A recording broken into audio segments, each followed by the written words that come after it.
एक मुगल इम्प्रेस को हल्के में लेकर उससे उलझना, उसे नाराज करना, उसे इंसल्ट करना, ये घटना पुर्तगालियों के लिए इतना भारी पड़ा कि इस घटना के साथ ही पुर्तगालियों ने भारत में अपने पतन का स्क्रिप्ट लिख दिया। वो इम्प्रेस थी जहांगीर की माँ और अकबर की पत्नी जोधाबाई, या इतिहास में कहीं कहीं हरकाबाई कहा गया है। पुर्तगाली जो भारत में व्यापार के लिए अंग्रेज और डच से भी पहले आए थे, उन्होंने गोवा, पांडिचेरी, सूरत आदि को अपना व्यापारी केंद्र बना रखा था और भारतीय समुद्र, खासकर अरेबियन सी पर उन्हीं का हुकूमत चलता था। और कोई भी समुद्री जहाज जो भारत से बाहर जाता था समुद्री रास्ते से, इन पुर्तगालियों से उसे लाइसेंस लेना पड़ता था।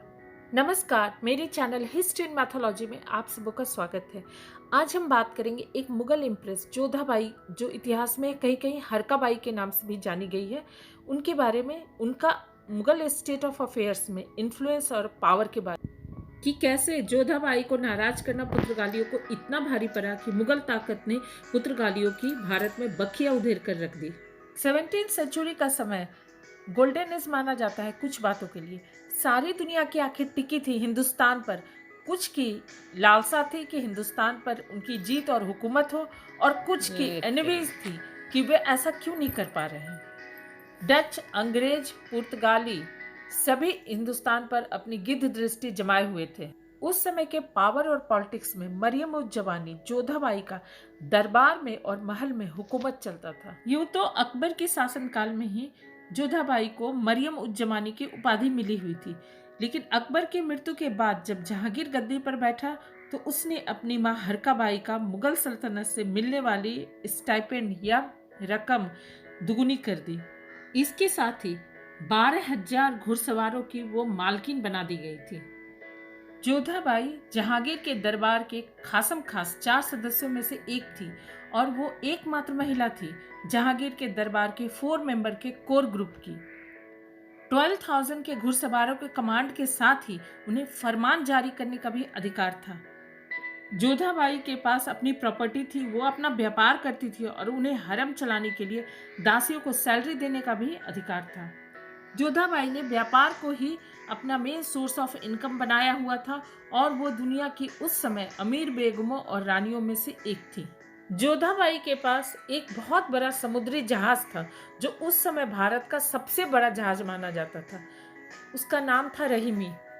रहीमी व्यापार के लिए हजारों टन के सामान को ढोने के साथ साथ हर साल तीर्थयात्री को मक्का भी ले जाता था। ऐसा कहा जाता है कि जोधाबाई हर साल 600 से 700 मुस्लिम तीर्थयात्री को हज के लिए भेजा करती थी। लेकिन 1613 में पोर्टुगीज ने रहीमी को न केवल सीज कर लिया यानी पकड़ लिया, बल्कि इसे जला भी दिया। उस समय सारे यूरोपियन ट्रेडर्स, चाहे डच हो, चाहे अंग्रेज हो, चाहे पुर्तगालियों में आपस में कंपटीशन था भारत में मैक्सिमम ट्रेडिंग जोन पाने के लिए और ट्रेडिंग बेनिफिट पाने के लिए। जोधाबाई के समुद्री जहाज रहीमी को पकड़कर जला देने के पीछे शायद पुर्तगालियों की यही मंशा रही होगी कि मुगलों को डराकर, आतंकित कर और प्रेशर बनाकर उनसे ट्रेड में स्पेशल बेनिफिट वे ले सकेंगे। लेकिन पासा उल्टा ही पड़ गया और ये घटना मुगल सल्तनत के ग्रैंड इम्प्रेस का डायरेक्ट इंसल्ट था और अपने को कॉन्करर ऑफ द वर्ल्ड कहने वाले मुगलों को अपनी मरियम उज जवानी का ये इंसल्ट बर्दाश्त नहीं हो सका। बस क्या था, जहांगीर ने दमन को बिसीज करके सूरत में पोर्टुगीज स्ट्रेट को ब्लॉक कर दिया। इसके साथ ही सुल्तान ने सभी चर्च के दरवाजे बंद करवा दिए और ये कहा कि पुर्तगालियों के धर्म का हिंदुस्तान में एक्सरसाइज की जरूरत नहीं है। पुर्तगालियों को बहुत जल्दी अब समझ में आ गया कि मुगल ताकत के सामने वे टिक नहीं पाएंगे। बस क्या था, पोर्तुगीज ने फौरन अपनी इस गलती का सुधार करते हुए 3 लाख कंपनसेशन के रूप में रहीमी को जलाने के लिए जोधाबाई को दे दिए।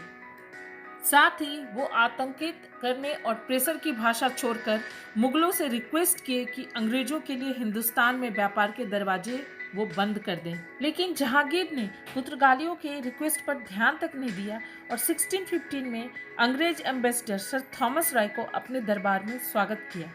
पुर्तगालियों का व्यापार नॉर्थ इंडिया में लगभग नगण्य सा हो गया और वे सिर्फ वेस्ट कोस्ट, खासकर गोवा और साउथ इंडिया के कुछ भाग जैसे पांडिचेरी वगैरह में व्यापार के लिए सिमट कर रह गए।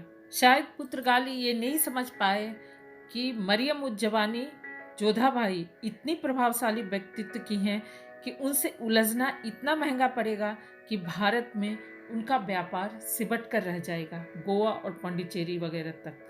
उम्मीद है आपको ये इन्फॉर्मेटिव वीडियो ज़रूर पसंद आएगा। अगर पसंद आई तो इसे ज़रूर लाइक कीजिए, ज़्यादा से ज़्यादा शेयर कीजिए और मेरे चैनल को ज़रूर सब्सक्राइब कीजिए। Thank you.